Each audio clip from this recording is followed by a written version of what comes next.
اچھا پیر صاحب، ایک سوال اکثر مشاہدے میں آتا ہے کہ دین کے حوالے سے پیر ہاؤس بڑی امام سرکار کی کیا کاوش ہے؟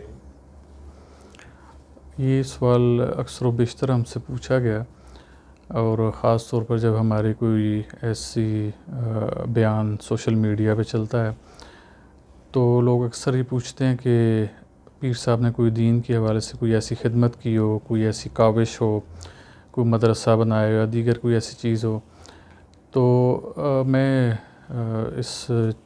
میڈیا کی وساطت سے عرض کرتا چلوں کہ ایک تو دین کی جو خدمت ہوتی ہے وہ بتا کر نہیں کی جاتی، یہ معاملہ ہمارے اور ہمارے اللہ کے درمیان ہے۔ لیکن پھر بھی چونکہ یہ سوال اکثر و بیشتر کیا جاتا ہے تو میں اس میں بتاتا چلوں کہ سن 2014 میں ایک کانفرنس اسلام آباد میں منعقد ہوئی، اور یہ کانفرنس سردار محمد یوسف صاحب جو اس وقت وفاقی وزیر مذہبی امور تھے، یہ کانفرنس انہوں نے منعقد کرائی۔ اور اس کانفرنس کا جو عنوان تھا یا جو مین ٹاپک یا سبجیکٹ آپ کہہ سکتے ہیں وہ یہ تھا کہ فرقہ وارانہ ہم آہنگی کیسے پیدا کی جائے۔ تو مجھے بھی اس میں مدعو کیا گیا، میں اس کانفرنس کا حصہ بنا۔ تو جب وہ کانفرنس شروع ہوئی تو میں نے اس کانفرنس کے طریقہ کار سے اختلاف کیا۔ عموماً یہ ہوتا ہے کہ لوگ جب ایسی کانفرنسز میں جاتے ہیں تو وہ جنہوں نے کانفرنس منعقد کی ہوتی ہے ان کی تعریفوں کے پل باندھتے ہیں، لیکن میں نے ایسا نہیں کیا۔ میں نے الٹا اس سے اختلاف کیا کہ آپ ایک 21ویں صدی میں بیٹھ کے آرتھوڈاکس طریقے سے آپ پین اور پیپر لے کے تجاویز کو نوٹ کر رہے ہیں، تو آپ بہتر تھا پروجیکٹر لگاتے، وہاں پر ڈسپلے ہوتی تجاویز، پھر ہم اس کے اوپر بحث کرتے، وہ پھر کل آپ کے اعلامیہ کا حصہ بنتی۔ تو ساتھ ہی ساتھ میں نے انہیں یہ بھی کہا کہ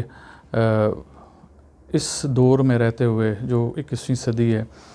تو اس کو آپ کو چاہیے تھا کوئی بہت ہی وائبرنٹ طریقہ اپناتے فرقہ وارانہ آہنگی پیدا کرنے کے لیے، اور آپ تجاویز مانگ رہے تھے۔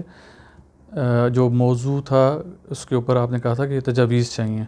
لیکن چونکہ تمام لوگ وہاں پر تقاریر کرنا شروع ہو گئے تو وہ کافی ٹائم کنزیومنگ تھا۔ تو میں نے اختلاف کیا، میں کھڑا ہوا، میں نے مائک لیا وہاں سے،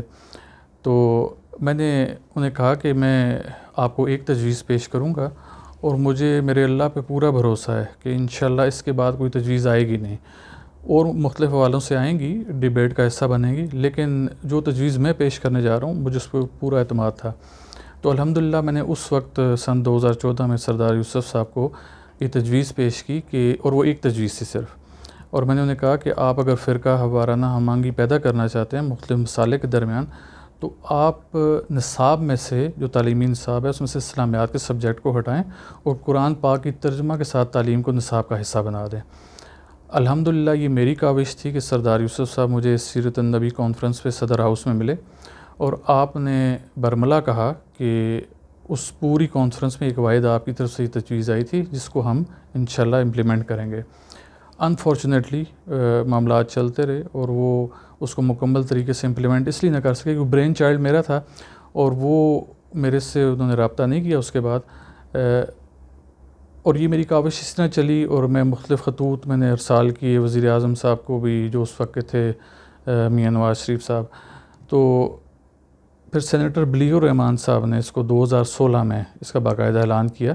کہ ہم قرآن پاک کی ترجمہ کے ساتھ تعلیم کو تعلیمی نصاب کا حصہ بنا رہے ہیں۔ تو الحمدللہ یہ اب چونکہ دور حاضر میں اس کو رائج کرنے جا رہے ہیں لوگ، تو جب یہ قرآن پاک کی ترجمہ کے ساتھ تعلیم رائج ہوگی یا اس کا نصاب کا حصہ بن گی، تو میرے حساب سے یہ پیر ہاؤس کی ایک بہت بڑی ایفرٹ ہے اور بہت بڑی کاوش ہے کہ اگر قرآن ہم لوگوں کی زندگیوں میں شامل ہو گیا تو مجھے امید ہے کہ یہ جو فرقہ وارانہ تعصب ہے اور اس کی فضا کو کم کرنے میں مدد ملے گی انشاءاللہ۔